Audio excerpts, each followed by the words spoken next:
आज हम डिस्कस करेंगे कि शुरू के 3 मंथ के प्रेगनेंसी में फ़ीमेल्स को क्या करना चाहिए, कौन से प्रॉब्लम्स को फेस आते हैं, क्या वो हस्बैंड से रिलेशन रख सकती है या नहीं, सफ़र कर सकती है नहीं, कौन सी डाइट लेनी चाहिए, कौन सी डाइट नहीं लेनी, मेडिकेशन कौन सी ज़रूरी है और अल्ट्रासाउंड कब और कैसे करवाना है।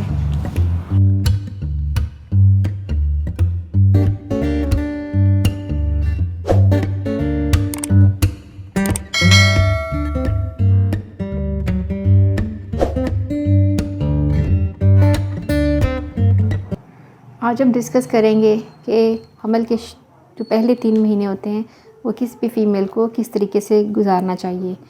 आज हम इस वीडियो में इस बात को डिटेल से डिस्कस करेंगे कि कौन सी प्रॉब्लम्स होती हैं जिसको फेस करना पड़ता है, उसको कौन सी डाइट लेनी चाहिए, सेक्सुअल रिलेशन रखना है नहीं रखना, ट्रैवल करना है नहीं करना, कौन सी डाइट लेनी है, कौन सी मेडिसिन लेनी है, डॉक्टर को कब चेक कराना है और कौन से टेस्ट होते हैं जो ज़रूरी है उसको 3 मंथ में करवाने चाहिए। इसलिए एंड तक मेरे साथ इस वीडियो में जुड़े रहें ताकि कंप्लीट इन्फॉर्मेशन आपको मिल सके। मैं doctor Rabia Naeem, consultant gynaecologist and obstetrician. अगर आप मेरे चैनल पर नए हैं तो प्लीज़ मेरे चैनल को लाइक करें, शेयर करें और सब्सक्राइब करें। अगर आपको कोई भी इंक्वायरी है तो कमेंट सेक्शन में मुझसे आके पूछें। जैसा कि मैंने आपसे पहले डिस्कस किया कि आज हम डिस्कस करेंगे कि फर्स्ट 3 मंथ्स ऑफ प्रेगनेंसी में फ़ीमेल को कैसे गुजारने हैं। सबसे पहले हम डिस्कस करते हैं कि 3 मंथ्स में वो कौन सी प्रॉब्लम्स होती हैं जो किसी भी प्रेग्नेंट फीमेल को फेस करना पड़ सकती हैं। ज़रूरी नहीं ये सारी प्रॉब्लम्स किसी हर फीमेल में हो, लेकिन इसमें मोस्टली प्रॉब्लम फीमेल्स में होती हैं। सबसे पहले नंबर पर आती है वॉमिटिंग और नौजिया, कि जैसे ही कोई फीमेल प्रेग्नेंट होती है उसको वॉमिटिंग होना शुरू हो जाती है, या उसका दिल ख़राब होता है, या सुबह सुबह उठकर उसको वॉमिटिंग होती है, या कुछ खाने को दिल नहीं करता।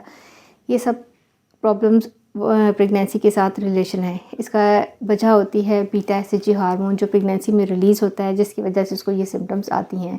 वॉमिटिंग का होना, नाज़िया का होना प्रेगनेंसी में नॉर्मल है, लेकिन अगर ये बहुत ज़्यादा होती हैं तो इसके लिए आपको ट्रीटमेंट की ज़रूरत होती है। किसी भी अच्छी गायनेकोलॉजिस्ट से कंसल्ट करके कोई अच्छी एंटीबायोटिक जो प्रेगनेंसी में सेफ़ हो उसे यूज़ करें ताकि कोई डिहाइड्रेशन ऐसा प्रॉब्लम ना हो। और वाटर का इंटेक ज़्यादा से ज़्यादा रखें और हर 2 से 3 घंटे बाद कुछ ना कुछ लें।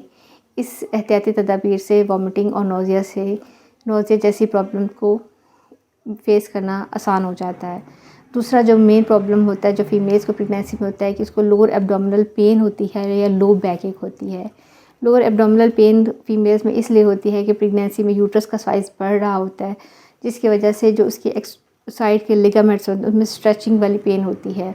और बैक एक में इसलिए हो रहा होता है कि प्रेगनेंसी के दौरान जिस्म के अंदर रिलैक्सिंग एक हार्मोन होता है वो ज़्यादा हो जाता है। इस हार्मोन के ज़्यादा होने की वजह से जॉइंट्स की रिलैक्सिटी बढ़ जाती है या उनकी इलास्टिसिटी बढ़ जाती है, जिसकी वजह से उनकी मोबिलिटी ज़्यादा होने की वजह से फ़ीमेल को पेन महसूस होती है।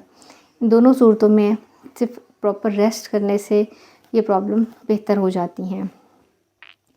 जो थर्ड मेन प्रॉब्लम प्रेगनेंसी के दौरान फीमेल्स को होती है कि उसको यूरिन की फ्रीक्वेंसी बढ़ जाती है, कि पेशाब बार बार आता है।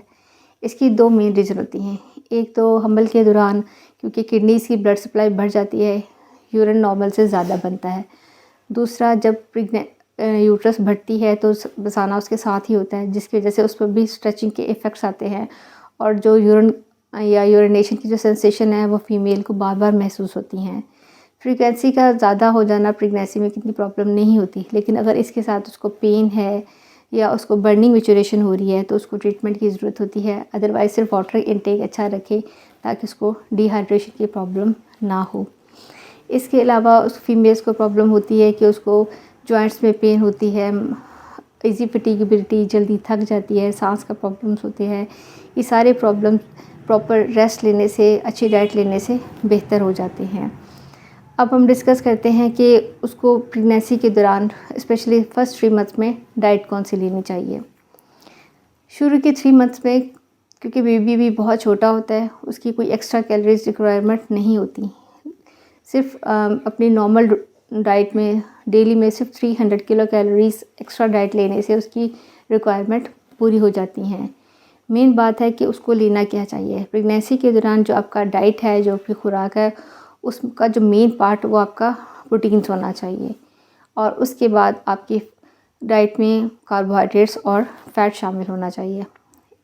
शुरू के 3 मंथ्स में आपको बहुत स्पाइसी फूड नहीं लेनी चाहिए और हर किस्म का फ्रूट खा सकते हैं, लेकिन पपीता शुरू के 3 मंथ्स में नहीं लेना चाहिए, क्योंकि पपीते के बारे में एक स्टडी है कि ये शुरू के 3 मंथ्स में लिया जाए तो ये मिसकैरेज के चांसेस बढ़ा देता है।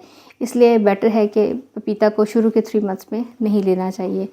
और इसके अलावा कलेजी का गोश्त या लीवर जो मीट होता है उसको भी शुरू के 3 मंथ में नहीं लेना चाहता है, क्योंकि जो लीवर मीट होता है वो विटामिन ए उसके अंदर रिच अमाउंट में होता है। अगर विटामिन ए शुरू के 3 मंथ में हम लेते हैं तो ये एक टेराटोजेनिक का काम करता है, मतलब बेबी के अंदर पैदाइशी नुक्स होने का अंदेशा होता है। इस वजह से ये भी शुरू के 3 मंथ्स में नहीं लेनी चाहिए।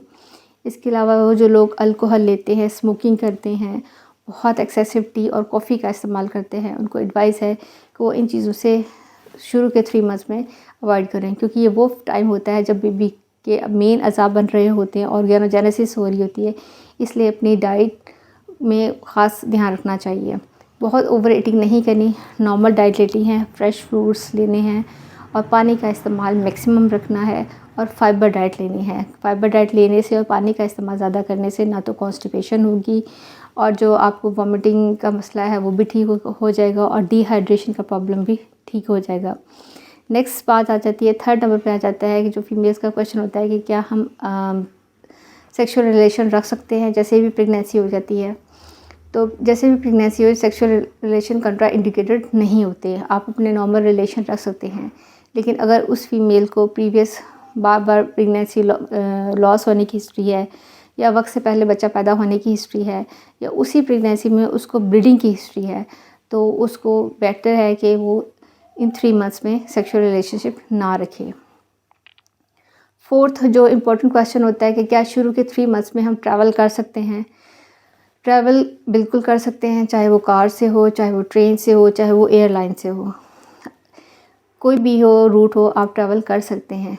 लेकिन अगर बहुत लंबे अरसे के लिए ट्रैवल करना है तो ये होता है कि हर 2 से 3 घंटे के बाद बेहतर है कि उठ के 10 मिनट की वॉक कर ली जाए, क्योंकि जब लॉन्ग टाइम के लिए एक ही जगह पर स्टेसिस होकर बैठा जाता है तो प्रेगनेंसी में खून की नालियों में खून की गर्दिश कम हो जाती है, जिसकी वजह से खून में जमने का ख़तरा रहता है। इससे बचने के लिए बेहतर है कि उठ के सिर्फ 10 मिनट की वॉक कर ली जाए, तो इस ट्रैवलिंग का कोई नुकसान फीमेल को नहीं होता। अब बात करते हैं कि मेडिसिन कौन सी लेनी चाहिए। शुरू के 3 मंथ में अगर कोई भी फीमेल नॉर्मल प्रेगनेंसी है, कोई उसके साथ कोई रिस्क फैक्टर्स नहीं है और वो अपनी डाइट भी अच्छे तरीके से ले रही है, तो सिर्फ एक फॉलिक एसिड मल्टीविटामिन होता है जो उसको शुरू के 3 मंथ में रिक्वायर्ड होता है।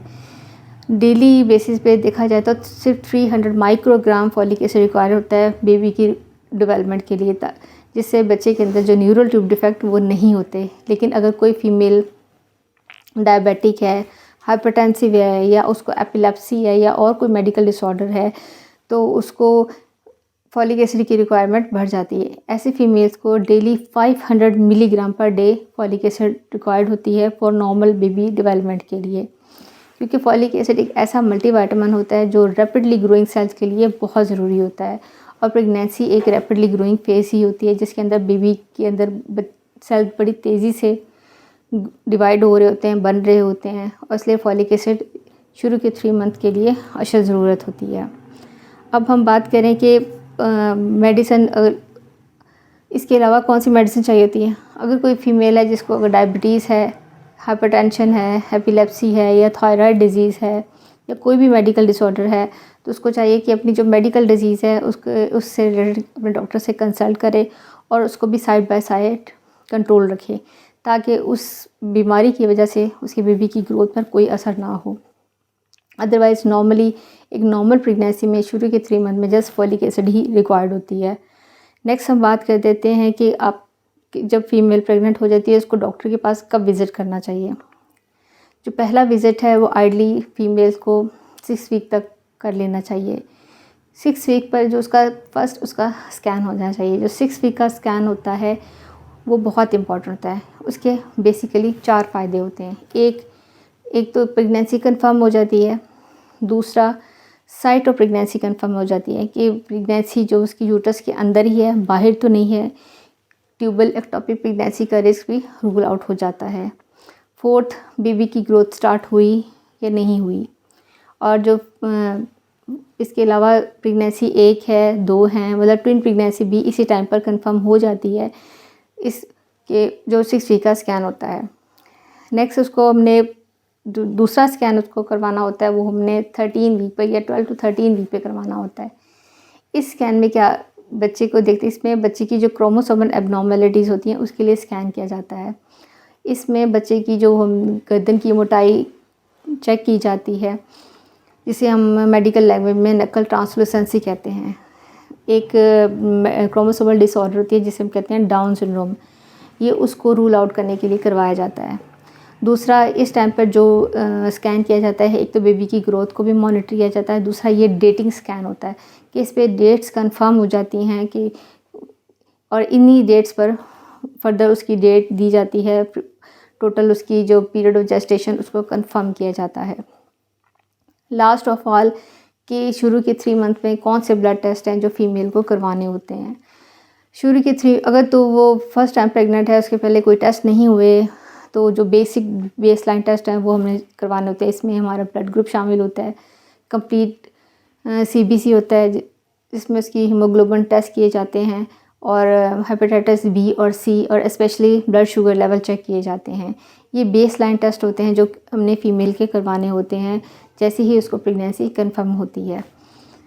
इसके अलावा मज़ीद कोई इतने ख़ास टेस्ट की ज़रूरत नहीं होती। हाँ, अगर आपको शुगर है या कोई और एडिशनल मेडिकल डिसऑर्डर्स है तो उसके टेस्ट उसके अकॉर्डिंगली होते हैं, लेकिन बेसिकली ये बस बेसिक टेस्ट वो जब करवाते हैं। इसके अलावा HIV स्क्रीनिंग होती है, रूबेला स्क्रीनिंग होती है, लेकिन ये टेस्ट रूटीनली हम नहीं कराते। अगर आपको मेरी दी हुई इन्फॉर्मेशन पसंद आए और आपको कोई भी ज़हन में कोई क्वेश्चन है तो मुझे कमेंट सेक्शन में जाके ज़रूर पूछें, और प्लीज़ मेरे चैनल को लाइक करें, शेयर करें और सब्सक्राइब करें। शुक्रिया।